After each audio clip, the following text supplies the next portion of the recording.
батгаа тэмцсээр байгаа хүмүүс байна уу? Тэгээ би бол оюутан байхдаа бол нэлийн иймэрхүү бас батгатай байсан. Гэтэ одоо бол яг ийм асуудал байхгүй. Одоо яг ямар үедээ батга гараад байгаа вэ гэхээр зураг авалттай, стресс, нойр хөдөл, эсвэл хөдөө явах, орчин солигдох, тэгээд дээрээс нь сарын тэмдэг ирэх ч юм уу. Эдгээр үедүүд бол батга одоо ганц хоёроо ер нь бол хөндөртэй батганууд ч юм уу ингээд ер нь гарчаад байдаг. Миний батганаас өрсөн сэргийлдэг жижигхэн одоо типүүд гэх юм бол за би өглөө оройгоо маск тавьдаг. Ягаад вэ гэхээр зарим хүмүүс арьсаа арчлах тусам арьсан дээр юм хах гэдэг шүү дээ. Миний арьс бол тийм биш. Арьсаа нэлээ сайн арчлах тусам л ер нь турталгаагаа аваад гайгүй байдаг. Бараг сүүлийн 5-6 жил нүүрэндээ альчир хүргээгүй зөвхөн хөнгөөр одоо нүрээ арчдаг.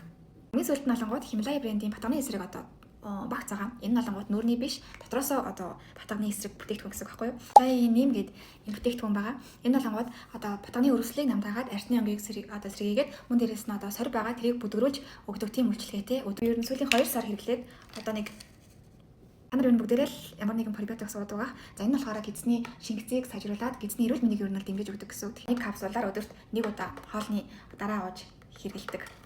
Бүрийн нь болохоор одоо батга үүсгээд байгаа бактерийг устгаад тэгээд ер нь тусыг цэвэрлэх үйлчлэгээтэй билээ. Яг батга гарсан байгаа үед нь биш, батга гарахаасаа ер нь сэргийлэх үед одоо уул зүгээр гэсэн үг. Тэгэхээр нь бол байнгын өдөр тутамдаа ууж хэрэглэх юм бол батганы асуудалгүй л болно. Тэгэхээр батга гарсан үед нь биш, гарахаас өмнө ер нь бол сэргийлж байгаарай гэж зөвлөмөр юм.